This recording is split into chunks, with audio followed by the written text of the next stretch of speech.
Should we go? Let's go. Hey, welcome everybody. Thanks for coming. This was kind of a last-minute thing. This is probably a little bit less of a panel and more of a chatty talk where we're just going to hang out for an hour and talk to you guys about the behind the scenes. Just imagine a fireplace up there. That's right. Wait, Mary, can I interrupt? This is a production panel. Is everybody rolling? You guys rolling there? We good? Rolling over there? You got sound? We're good? Okay. Instead of a fireplace, imagine like a control room on fire. That's right. It's more realistic that way.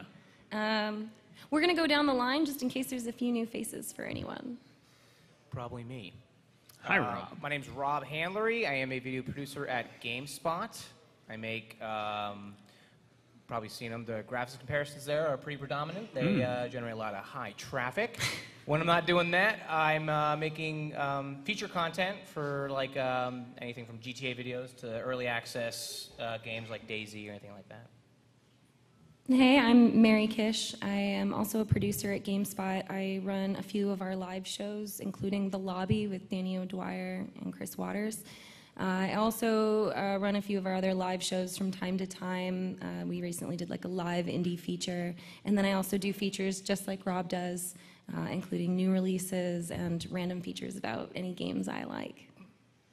Drew Scanlon, video producer, Giant Bomb. I do a lot of things. That's true. Vinny Caravella. I spend most of my days convincing people it's hard to build a studio and then just kind of play games and pretend we're not up and running yet.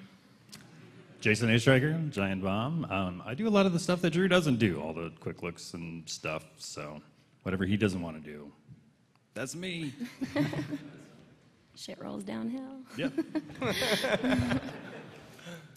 Well, I think a great way to start this off is because people always do want to know where you start with a studio. And we actually did have someone recently decide to move, pack up everything, and create a brand new studio, which is amazing because you get to do it the way you want. And it's also a pain in the butt. And that was Vinny, because he did it in New York. I did it in New York, yeah. Yeah, so it is a great place to start when you have nothing. So yeah, Alex and I moved to New York, and we've kind of actually switched offices twice now. So this will be the second studio that I've had to set up in New York. It'll be probably about the fourth or fifth studio in, I don't know, a decade or so that I've put together. And each time is fun because the technology changes so rapidly. So I would say to that, the biggest thing for anybody, whether you're just plugging in a webcam in your computer or you're trying to do stupid things like record gameplay with high-end equipment and SDI stuff, which is just a waste of time, know your limitations from the start. Know what you want to do, right? So when, in New York, I was like, let's do 1080p 60, guys. Oh, boy. And like It's been around a while. Yeah, it's been around a How while. hard could it be? Everybody's doing it on the internet and YouTube. And Yeah, like, all the YouTubes are doing it. Yeah, we should do it. This Logitech webcam says it does it, so like, let's just do it. And it's not hard to do if you're just by yourself. It's actually fairly easy. You can do it with consumer pieces of equipment. Get an AverMedia box or an Elgato, plug it in. But not all 1080p 60 is the same. Like the thing that I think gets lost or doesn't translate over is what it's compressed at, right? Like, and that's actually a big thing. And I don't want to go too much into technical details, but it doesn't work for us. And that just became a nightmare. And it actually set us back a lot while I was trying to build that studio. So I actually put my expectations a little too high on the studio, and I've rolled it back to just doing 720. And then I was like, oh, this 1080p thing, I gotta look at these cameras. Our cameras in the studio in San Francisco don't do 1080p 60, so I had to get new cameras, and then those didn't work, and then it was just a big nightmare, and I'm glad I did it because we had to walk down those steps, but if I kind of scaled back a little bit, things probably would have gone a little more smoothly. I don't regret it, but it's one of those things where know what your deliverable is gonna be, and know what you need to do to execute on it. There's no really like PC parts picker for building a studio and saying that everything's gonna work together. And that's really scary and really hard because the formats change constantly. And talked to Joey Fameli about this a lot. Just trying to keep all that information in your head just sometimes feels like it's going to explode as things constantly change. And things have changed a lot in the past decade. Does that answer your question, Mary? Yeah, pretty much sums it up. That's about it. Yeah, it's hard. Building from scratch is super tough. But also walking into somebody else's studio kind of sucks too. Yeah. So the whole thing is kind of just don't get into it. Just stop doing it. Yeah, I'd actually like to hear Jason's perspective about walking into our cable-filled jungle. So I started my career, as it were, just doing things independently from home. So I used a lot of the same kind of consumer stuff. So I had my own way of doing things, right? And then I went to Game Informer, and they had a very small video department. So I got the opportunity to use some higher grade broadcast stuff, but still I was doing things the way that I knew how to do it. As soon as I stepped into Giant Bomb, though, that's like somebody else's house, somebody else's kitchen. It's like everybody, you know that they have forks and knives in the kitchen. You have no idea where they are or how it all works. So adhering to their way of doing things was a big change for me. Jason, actually, the blue spatula goes to the left sorry, of Drew, the sorry, yellow Drew. spatula. I'll get it, I swear, next and time. to the right of the pepper grinder. Yeah. Keep that in mind. But yeah, I mean, everything, Vinny talked about, getting equipment to work with one another. When it does, it's a family, but it's usually kind of a dysfunctional family. So some things, work. Temperamental. But, yeah, very, very temperamental. So at everybody's studio, I think, is a very individual, thing. It's its own little organism, and you got to treat it as such. It's funny because we get a lot of comments that are like, why is it so damn hard for you guys to get a video on the freaking internet? Like, people do it all the time. Just plug your brain into the YouTube channel and just hit record.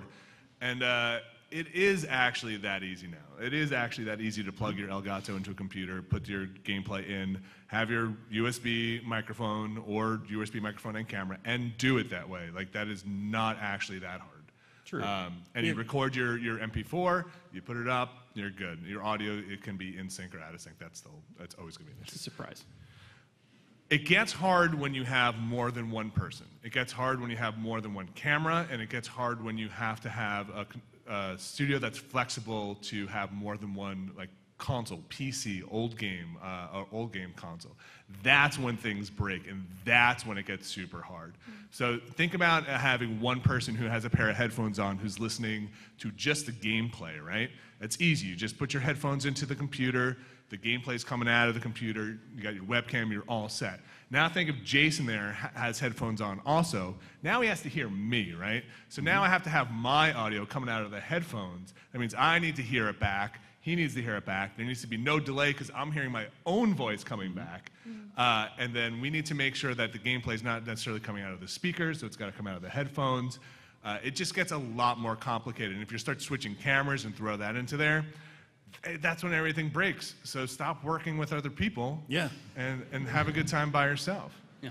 Yeah, we recently did a quick look for Evolve, and that required several people also from New York office, from our office, and we were all going through PlayStation chat instead of in-game chat, because in-game chat sucks. If you're trying to record, the quality goes down, and we had everything pre-planned, and I think we still ended up recording an hour past when we thought, because people kept dropping out. There were problems with audio left and right. It did not go smoothly, and I think something that people don't think about is nothing goes according to plan ever.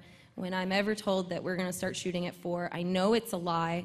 I know you're lying to me, and that's okay, because this is the kind of thing that happens when you create the kind of, when you're doing that kind of shoot. It's going to go wrong. What was your guys' experience coming into GameSpot, a place that has been entrenched in their own way of doing things for over a decade? GameSpot's going on almost 19 years old. Wow. Yeah, we're an adult now. And, there's a lot of changes when you go into a company like that. Rob and I are actually a little fairly new to the company, and it only converted to HD less than 5 years ago. So you're looking at a company that adapts to change a little slowly, and you are kind of pushing them into what you want. But if you want it, not only do you have to fight for it, but you have to basically come up with it on your own. And almost all the things that we work on, we pioneer them, and if they work and nothing breaks, then we're allowed to keep doing it. Right. So you want it, go get it. But if it messes up, you look like the idiot. And that's a good testament to like Rob working on his graphics comparisons, because those didn't really exist.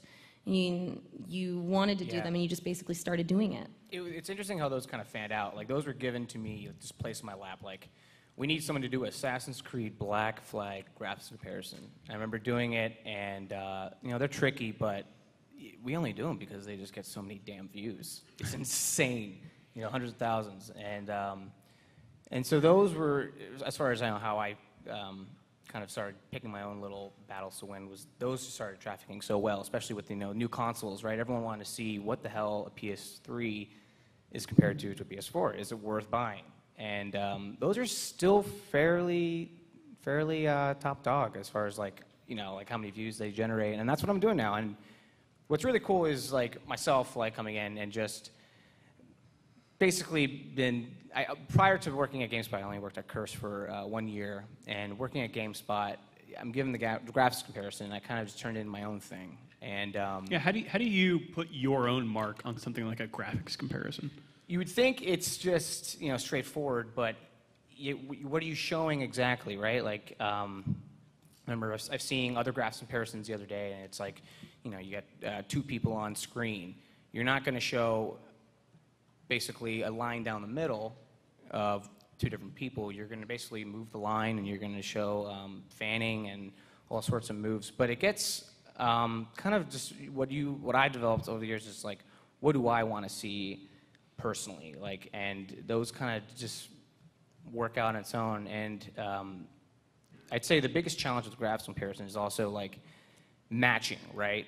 You start a game, yeah, you can compare cutscenes and pre-rendered stuff, but that's not really what you really want to show. What you do want to show is like, actual gameplay. So it's always interesting to like develop a style and, effectively and efficiently too. So of course, I remember what I kind of figured out on my own is just like, how do I show the same image? Well, I move really slowly when I do the first level, and then the gameplay he gets when he does a graphics comparison is absolute shit. Like, he's not actually playing the game. He's turning the camera around 8 times until he gets murdered by people. He's running into things that he knows will kill them. He's getting the limitations of it so you can get the right shot. Right. The gameplay is worthless. It's not about playing the game. It's about getting the exact vision that you want to show the differences in trees that should be like 500 meters away. So that's kind of like being a game tester.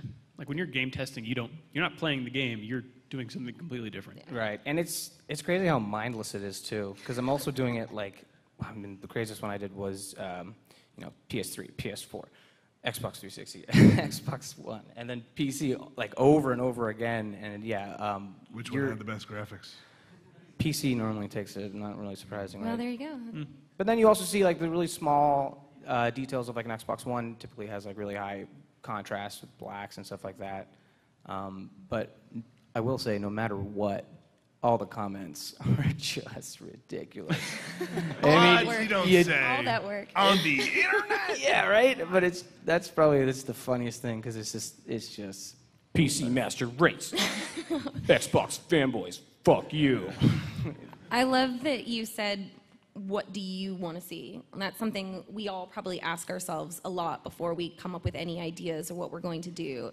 It's honestly comes down to as simple as, well, what do I give a shit about? What do I care? And when we make plans to produce the lobby, or when you guys are doing Unprofessional Fridays, it's as simple as a lot of times we are sitting there in the office talking about something. Maybe there's a trailer for something. We turn it on, we put the speakers up, and everyone gathers around like something really cool happened. And we watch it, and then we just start talking about whether or not we liked it. And the more we talk about it, the more we realize that the conversation we're having is already interesting. We didn't do anything, but we're already starting to dissect the problem with something, or why something really succeeded. And that naturally, when I realized that if we can get 2 people to fight because they disagree, that's going in the show. That's good video, yes. Always. And we're constantly doing that. Like, that's something Danny picks up on really well when we're doing the lobby, is when people start talking about something, he hears that and he knows that it's gonna go into the next show. And those are conversations that, you know, we have when we're looking for content. So a lot of times people were like, well, why do you put the particular things you have on your show? And I was like, well, that's the stuff we were talking about on Monday. And then that ends up being in the show on Tuesday. I find it also really interesting too, as far as like just how you're bringing that up. Like the office structure is so dependent on that. Like I think of like just a typical office with like cubicles and such like that. Like there needs to be conversations like continually throughout the day, or else there's just dryness. Nobody wants dry video. No. That's a sausage quote right there. Right, no dry sausage. Juicy.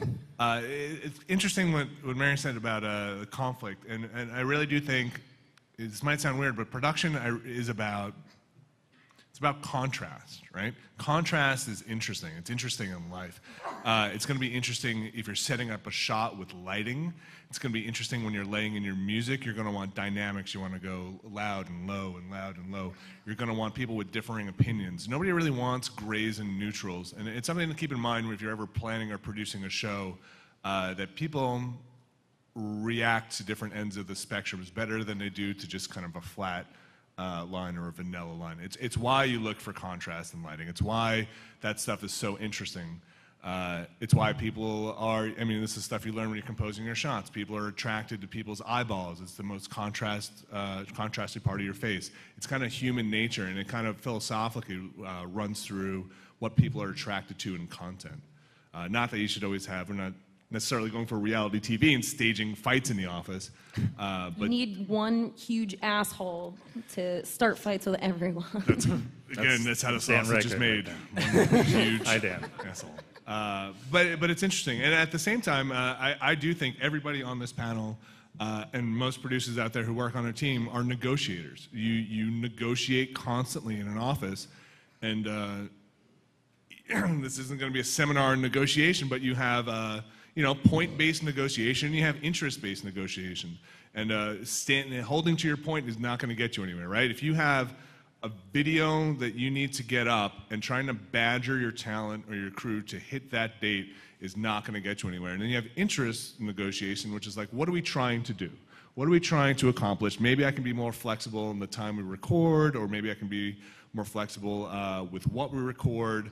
And you just have to kind of be ready to compromise with everybody. It's always going to be a compromise. Like Mary said earlier, nothing ever works out perfectly. So scale back if you can't reach the goal of having the perfect video, Make it the best video you can within your budget. Get yourself a goddamn good microphone first, right? Seriously. Then get a decent camera. Then get some lights. And you'll be well on your way to making a good video. And then be ready to do a lot of compromising. And get a pretty good computer. So you agree, like audio first? Definitely audio first. Yeah. I mean, it really depends on what you're doing, but think of anything you've seen on YouTube that is like the video quality is crap, but if you can't hear what the person's saying, it doesn't matter.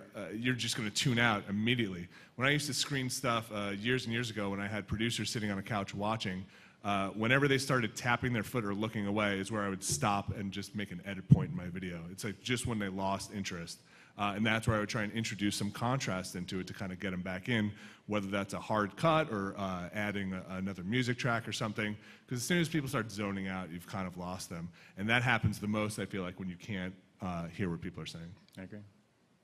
And when you're talking about compromise, something that like immediately comes to my mind is, I believe that was something you guys worked on, Jason and Drew, when you're working on something for Dan Reichert. It required a very particular setup. We did a little shoot of it.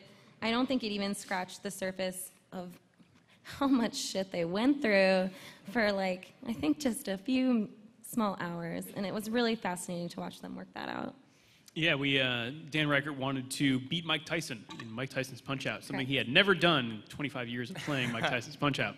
So he's like, all right, well, I've tried many times, so we could probably get a couple weeks of content out of this if you just set me up in a room and I just play over and over and over again. Yeah, we actually attempted it at Game Informer. We recorded 3 straight, like, hour-long sessions, no luck whatsoever. So we thought we were going to have like a gold mine of content, like Yeah, weeks it'd be worth great. of stuff. Just have Dan just go off into this room and do a live stream. But it didn't work out that way. Not entirely. Well, the best was Drew came over and he's like, I could get some GameSpot guys to like, pump Dan up and everything like that. And we all showed up and we're like watching. We're like, shit, I got stuff to do. I can't hang around. And we literally walked away and And then he beat it. And then he did Son it. of a bitch. Well, same day. so like Drew and Jason, why was it so hard? Why couldn't you just plug a Nintendo into YouTube and stream it? Well, I mean, when you're dealing with like an old NES game, first of all, it's really hard to capture. It puts out like 240p. Most things are like 480 on up. That might be too technical. But Dan really wanted to play this on a CRT, so there was no like input lag. We So wanted to we had to get reduce. that. We wanted to reduce every single excuse Dan could give. Yep. So we're like, all right, we're going to give you an NES plugged into a CRT. If you can't do it, it's your own fault. But he also wanted. Well, we thought that he was going to be spending hours and hours upon this, and we didn't want to like take up the studio, so we tried to set up just a really easy setup. Laptop, webcam, and just a real cheap capture unit. Also something that bypassed everything that we were currently using to do other content. So it would be nice to have Dan just go do his thing while we were also recording another quick look or something. Independently. Independently, yeah. So you've got your console, you got your NES. You're not splitting the signal with like an AV splitter, like Yep. a powered amp that's pushing out to the CRT. So what's your other signal going into? So our other signal had to be converted to 720p. Okay. So So you have a scan converter in line. Yes. Okay. And then you've got Dan on a microphone. Dan on a mic. How are just you going getting in- that audio into that converted NES video stream? So the audio from Dan's mic goes into a mixer, and then the audio from the NES goes into the same mixer. It doesn't go into the CRT. Okay. And then Dan gets from the mixer a headphone out Okay. of his voice and the game at the same time. That same mix also goes into our box that the video signal is going into. So everything's going into that one thing and getting married together. Getting married together, and then that's what's getting streamed out, and that's what's getting recorded. Yes. Got it. Simple. Simple. Very easy. Yeah. Right. No problem. I should also mention that to get a 240 signal into 720p, also not that easy. Not easy. No, it's 240 progressive is not a real video standard. No, it's not. You don't look on a box. Nothing you buy really is like, yeah, no, I understand what that is. There are things out there like the FrameMeister, a super expensive piece of Yeah, equipment. look that up on Google and Yeah. try not to get a virus when you go to the webpage. It's like, Seriously. I mean, you buy it from Japan basically, right? It's import only. It does an amazing job with like line doubling and stuff like that. We're gonna get one eventually, but yeah, we had to. All right, so we took the 240 signal. We sent it into like a Sony like hand cam type thing. Yeah. And that'll like standardize it to 480, which we can then bring into something else and then go up to 720. And it's Yeah. Like this guy here, this is a scan converter, the thing that my microphone is sitting on. My microphone that is sitting on that's $8,000, I assume probably around there. It's similar to what we have. $8,000 to change a signal into another signal and have it be something that does an artifact, that you don't add a lot of delay on, that is keeps the color space correct. Even that, the one we have, will not take in a 240p signal. something like an Elgato. Those things are like $200 or $300 because they are expecting a very specific video signal that's coming from an Xbox or a PlayStation. When you get into weird stuff like a Nintendo that they just kind of made up a video signal, like that's why things are so expensive. Anyway, Yeah. that's my But gripe. the whole thing with Dan and his Mike Tyson thing, at the end of the video, I'd look incredulous because like I spent all this time setting up the room and you beat it in one day. But I couldn't have been happier with how that went because we spent all that time setting up and testing and making sure that everything went well for the week prior to that. Because I knew that was a possibility that Dan could beat it in one day. And I wanted to make sure that everything worked correctly because we were only going to have one shot at it. And everything worked great. Yeah, how many redundancies do you guys have in San Francisco for recording quick looks? about 3. Yeah. Yeah, so we do our primary recording is a real-time MP4 encode that we trim and then upload to the site. It's a nice quick upload because it's already compressed.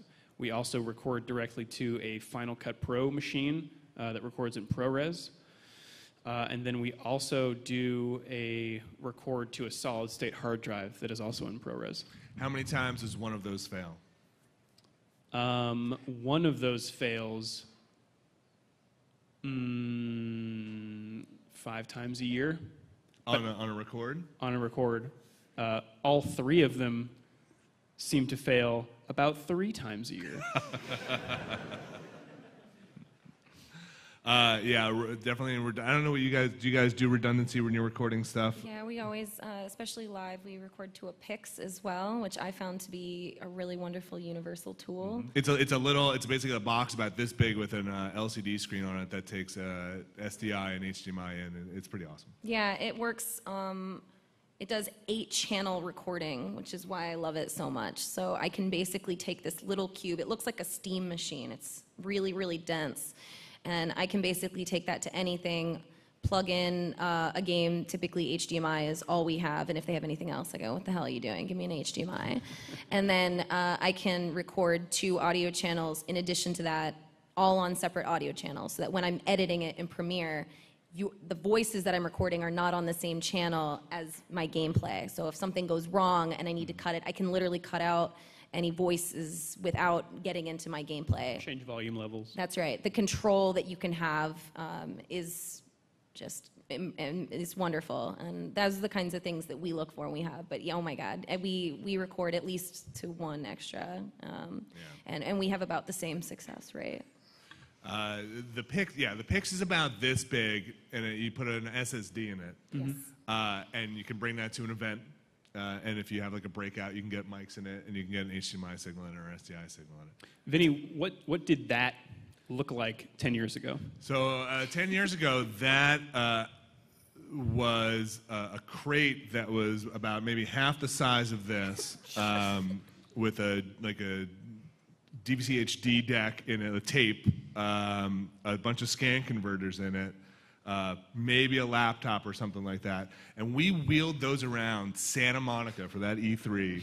I had a crate that was on wheels strapped to my back with rope, rolling it up and down the pier to events. It was terrible. It was horrible. But the PIX up, it's funny, like going from component to HDMI, some stuff is really good and some stuff is not so good. The digital handshaking with HDMI devices can sometimes be really weird, especially with like Apple devices, like an iPhone. There's a lot of this. Not working? Yeah. Yes. Now it works. Now And at least with component stuff, with the analog signal, like you had degradation in an analog signal, and you kind of was like, the cable's broken, the jack is broken. Like the HDMI stuff, Voodoo. it's voodoo. You just power off and power back on, and you don't know why it's not working. There's auto detection for resolutions from devices. So, like, if you have something in line that's doing a scan conversion, it'll be like, I think I know what you want. It's like, you don't. You really don't know what I want. So stop changing my goddamn video signal. I need to start a show 40 minutes ago. But some stuff is great. The embedded audio is good.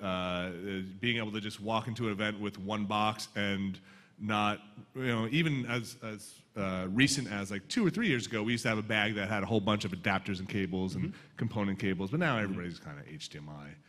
So that is better. Well, even these Pixes are getting outdated, right? I mean, 1080i, 720, everything's moving on.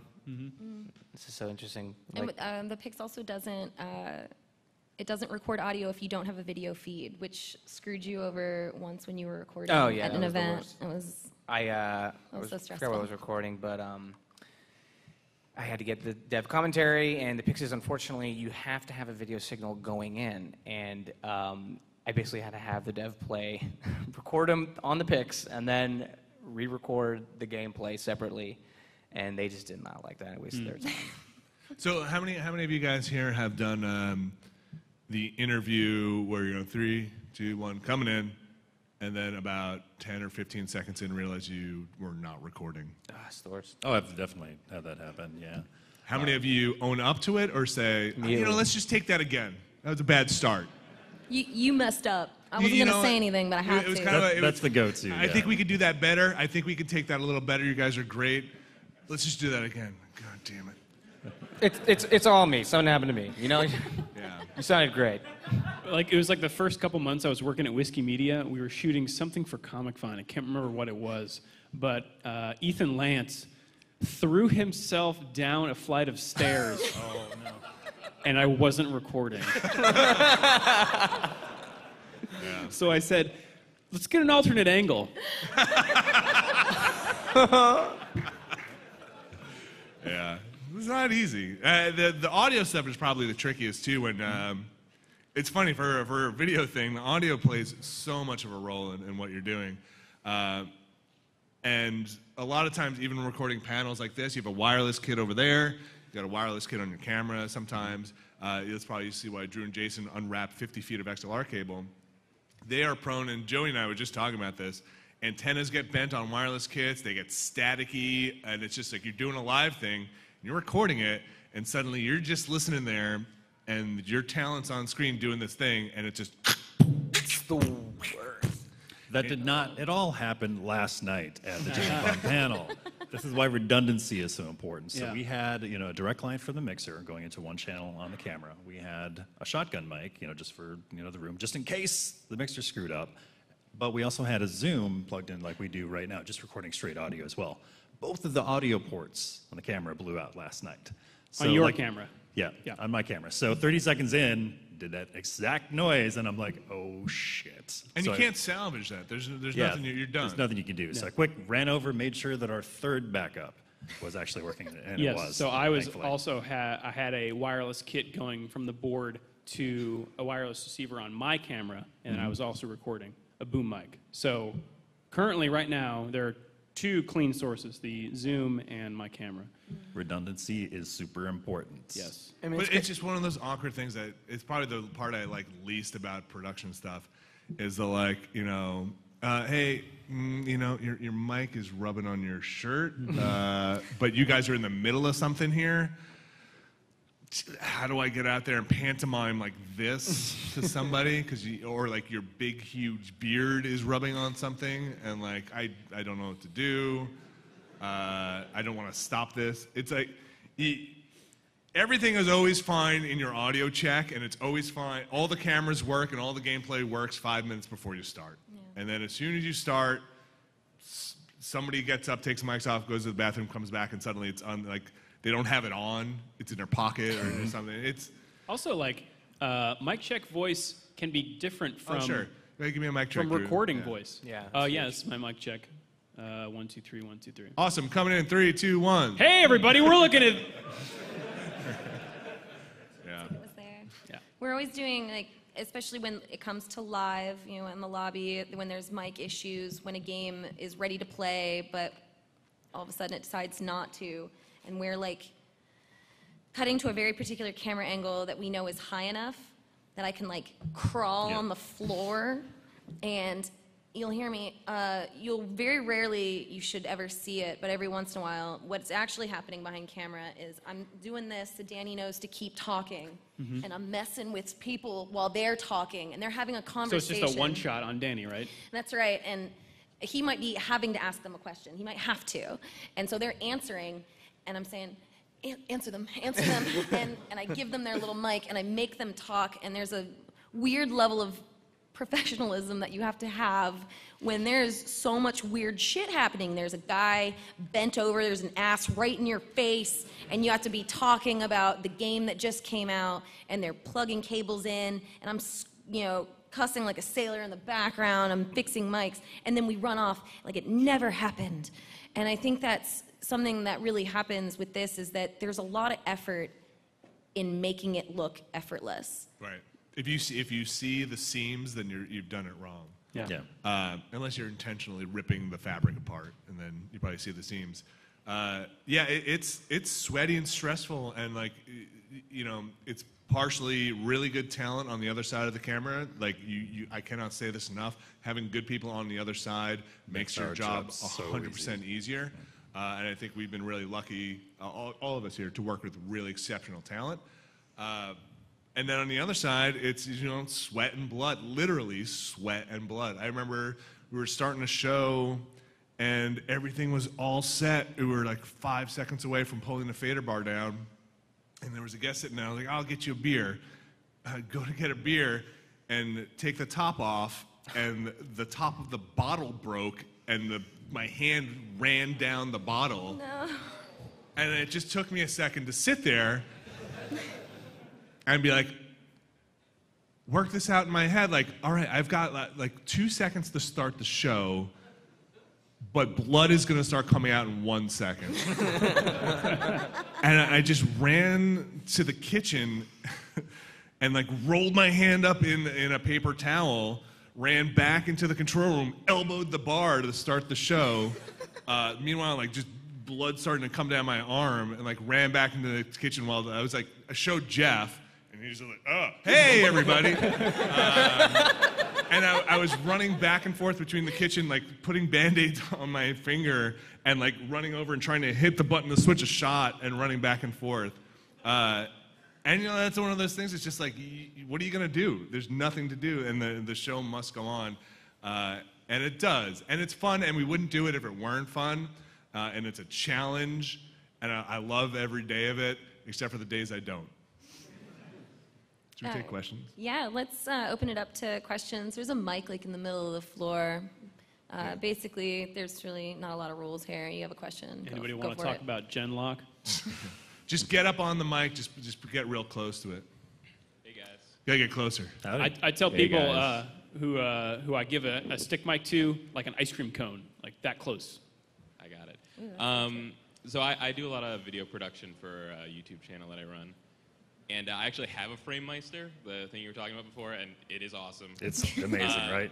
It was like, we did like a fundraiser with our fans, with like a marathon live stream. We raised like $800 for new equipment, and the Frame Meister was $400. And I thought that was gonna be it. And then like that does like RGB SCART. So I was like, well, we gotta get SCART cables now. Yeah, like, you need it needs to look the best. $35 cable and as well. It yeah. ended up using all $800 and stuff. Okay. And I thought the video looks amazing, but of course, like, you know, it's not like anyone watching it commented like, oh, video's so much better. Like, so I guess like my question is like, cause I just obsess about video quality. But no one besides me cares. So I was wondering, like, what's the most amount of money that you've sunk into, like, the smallest amount of increase in quality? Oh, man. So it's an addiction. Like, especially when I was doing this kind of on my own as a hobby, you know, as an enthusiast, it's like you start off really small, just like an Elgato or something like that, and maybe a webcam. But, man, it exponentially increases, you know, especially if you're really into it. So, yeah, all of a sudden you're plunking down $500 on some, like, dumb scan converter that you really don't need. But yeah, easily $1,000 on, like, you know, mixers and stuff like that, just for at home, you know. It's addicting, and I'm sorry, my wife. Video I'm so equipment is sorry. super expensive. Like this little fuzzy thing on here. I'm gonna pull it off. That's probably this thing's probably $15. like $40. Like, I'm not kidding. Little windscreens on our lavaliers. Those things are like $20. It's like, I can make that at home. My son could make that thing. I don't know. They overcharge. Not overcharge. Yeah. Bless them. I don't know.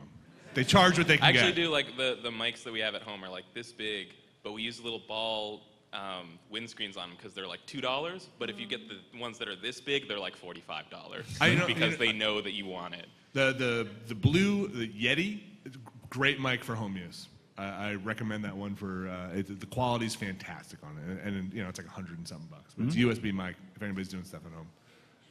We have a spit guard on a mic that was like $80. It just catches spit. It's a net.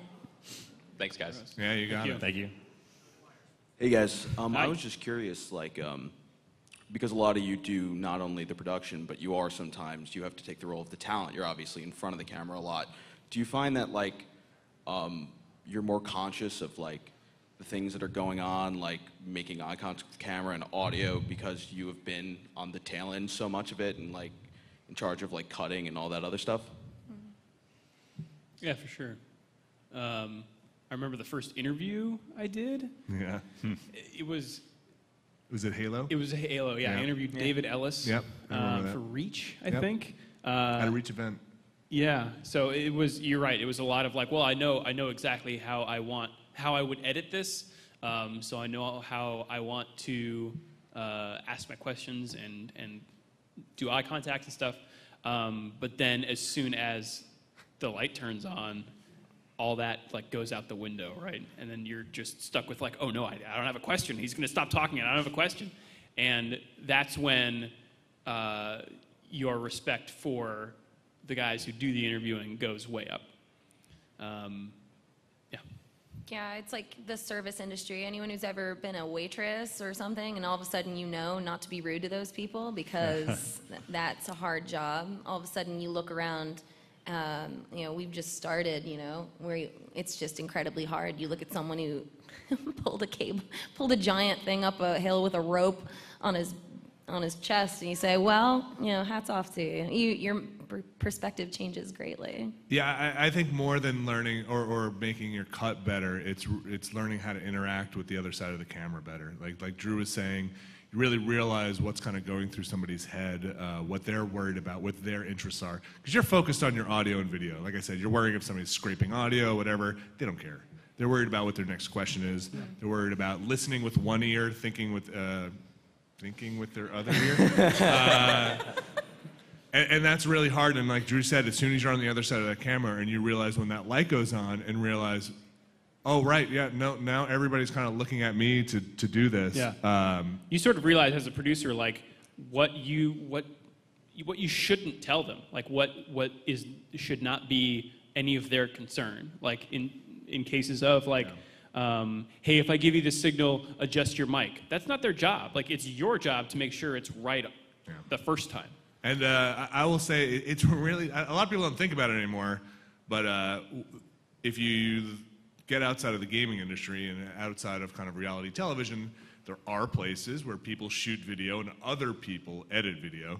And I think being an editor or a shooter and doing both, that makes your product a lot better. Oh, it's huge. Oh, yeah, totally. Yeah. I would even say, getting like dev commentary, a lot of times you don't know who you're capturing, and it turns out it's a guy who speaks barely any English. And you sit there and you let him do his spiel, and then you would say, that was great, thank you so much. Perfect, everything went great. And you go back to the office and you go, we're doing an impressions piece. Here, everyone listen to this. Yeah, like when you know what to shoot, you'll know,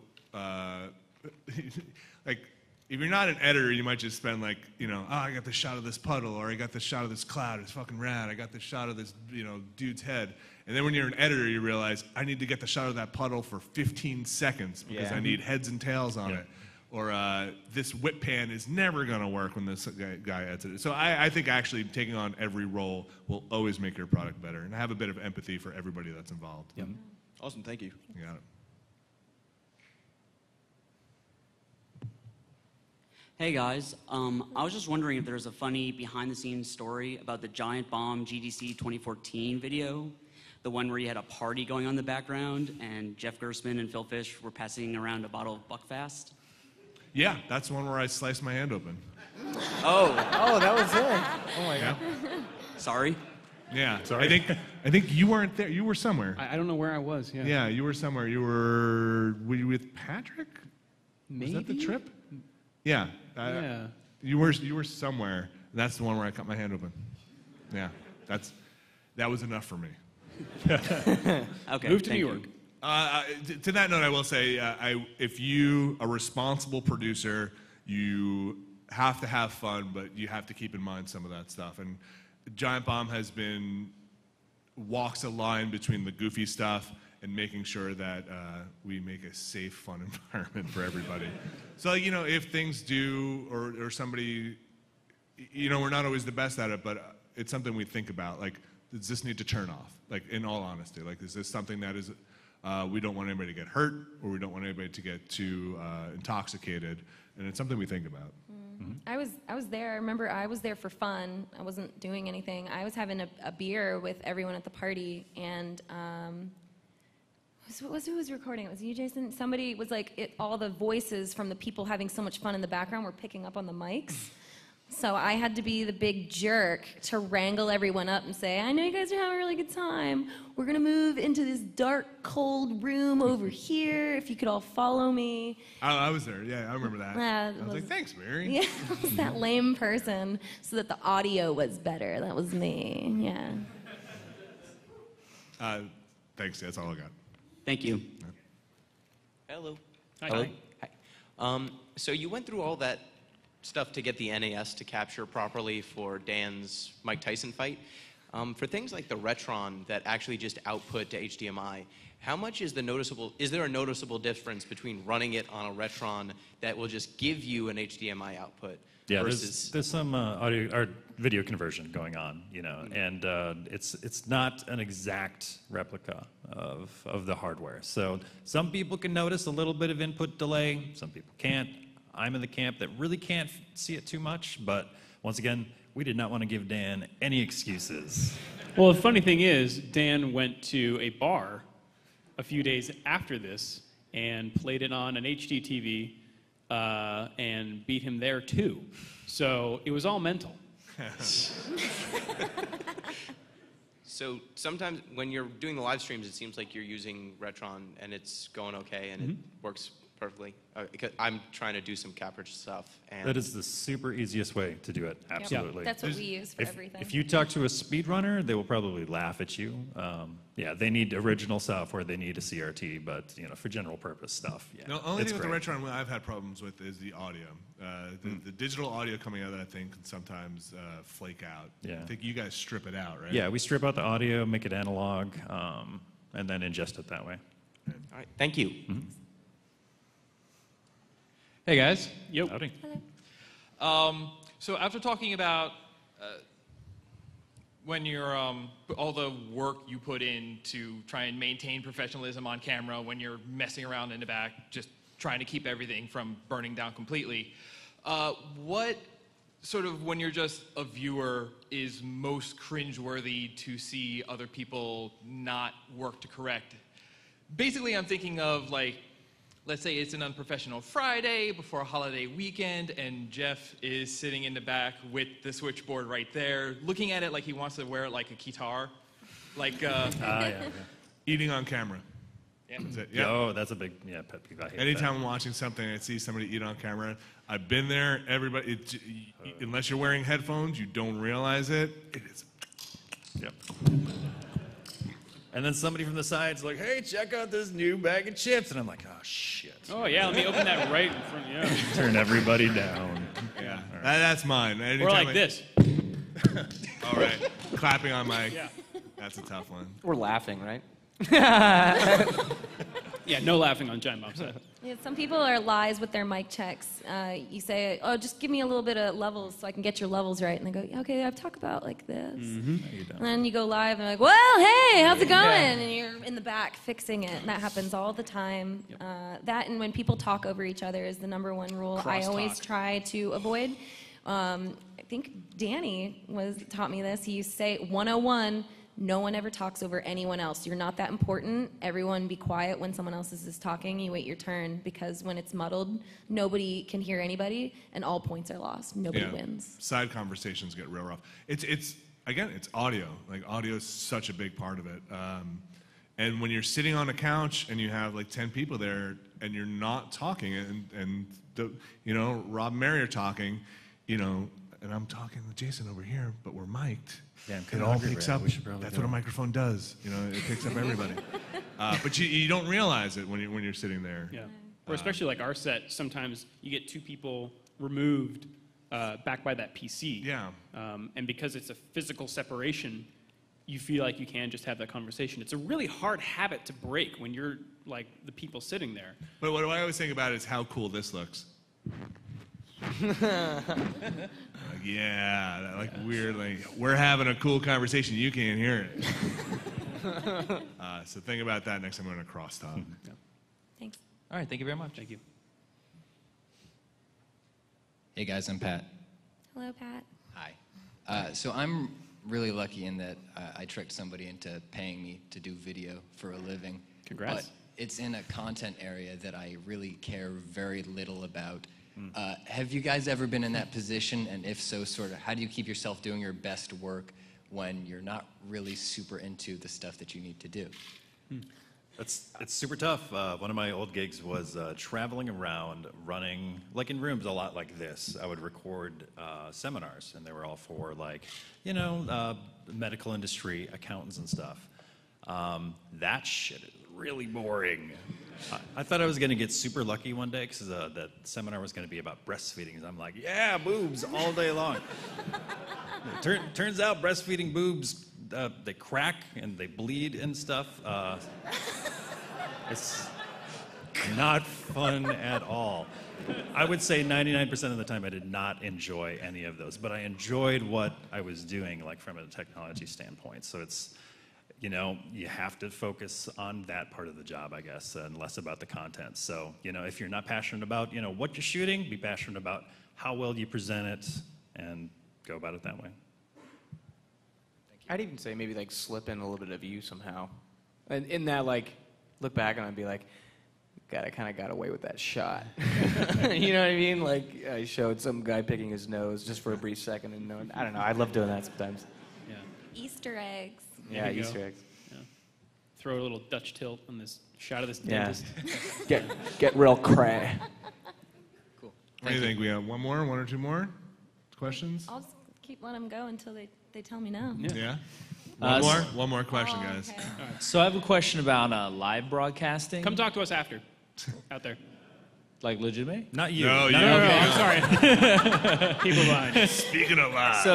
So obviously in a controlled setting where you have like a laptop and an Ethernet connection, or you're at home or whatever, and you can control like the live broadcast feed and your internet's good and things like that, great. But I sometimes am dealing with audio and video in a live setting where I'm trying to do a broadcast, but you're not necessarily have a decent Wi-Fi, or what do you guys do in terms of redundancy or ensuring like quality signal broadcasting? You're talking just for bandwidth?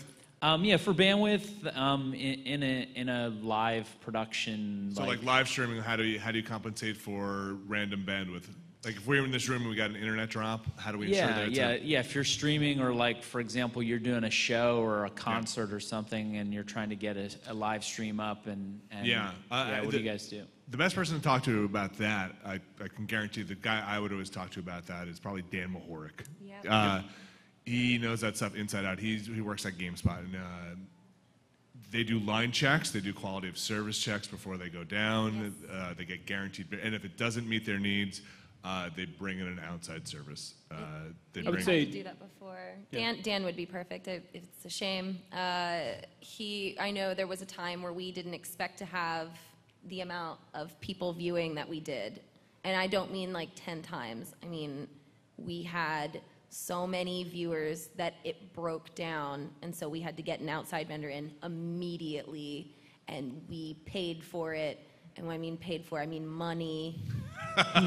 It was expensive to get a last minute hitch in, and that started a chain of events that now we consider heavily beforehand what we estimate the audience to be, and then we double that so that Are we you avoid handling it. the streaming like directly from your service, or are you sending the stream to another service, which is then sending it to all your users, or We send it to an outside service. outside service? Yeah, I Are think they like super expensive? Yes. or- Yes. Yes, they are. So you're probably just dealing with like Twitch or something like that, correct? Yeah, So- yeah. Yeah, it can be cost prohibitive at that point. Like you might just Okay. have to take what you can get. Yeah. The bringing in an outside service can be expensive, but here's even when you bring in an outside service. We had, I think it was also Santa Monica doing an E3, broadcasting microwave, I think, our signal out, and all of a sudden live stream went out, and we just could not figure out what the hell happened. It was somebody cut a cable, what the hell happened? Somebody had, I think a UPS guy or FedEx guy had parked the truck in front of the microwave dish, and we had to push it out of the way. So sometimes even bringing in an outside service doesn't always work, but there are quality outside service guys. I've always been impressed with the guys GameSpot use. Okay. It's hard though. That's a hard thing. Relying anytime, like Jason was saying, those things where you come in and you come into an event, like even if you're filming breastfeeding or whatever, relying on somebody else's infrastructure is tough. Or even like, especially if you're doing for example, our live stuff that we do at E3, like a location that you are going to later that you can't like readily go to, like if it's in another city. I can't overestimate how important it is for you to physically go there, to get someone to physically go there and To test scout the it. internet. To Like they can scout it. tell you, oh yeah, we got 50 up. No, you have to test that. Do you guys do any kind of like cellular broadcasting as well? That's another option too, and that's kind of a redundancy. So if Like you're just a doing this from LTE home or and you're dealing something? with Twitch, I mean, Yeah. there's lots of tools where you can check, each of the individual servers. But it's also not a bad idea to have like a 4G kind of hotspot connection as well to use as a backup in that case. Okay. And also along the redundancy line, make sure that you're recording locally somehow as well, Yeah. so you can get it up if the stream does go down. Okay. For cool. E3, we bring in our own satellite truck That's awesome. so that we don't mix I'm signals. gonna get and- right on and that. compete Yeah, with anyone. Yeah. We don't mess around with E3. Doorman, she's all that Twitch money. Yeah. Taking donations after the after the break. I think we're probably at time, right? All right. Thank you. Yeah. Thank you. Thanks, Thank guys. you guys. Thank you.